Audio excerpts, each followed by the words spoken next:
Welcome back. We've dedicated time to learning both lists and tuples. Now, it's time for the ultimate showdown. List versus tuple. We'll compare their core differences, syntax, and when to use each one.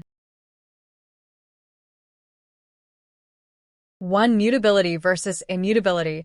The single most important distinction is that lists are mutable, meaning you can change them after creation. Tuples are immutable, meaning their elements are fixed forever. Let's demonstrate. We can easily modify a list element. However, attempting the same operation on a tuple results in an error.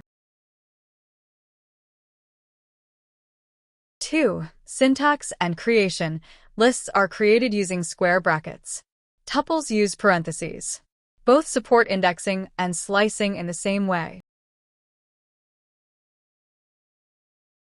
3.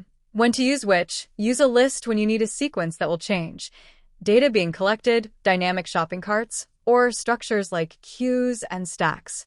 Use a tuple when the data must remain constant, coordinates, database records, or composite dictionary keys.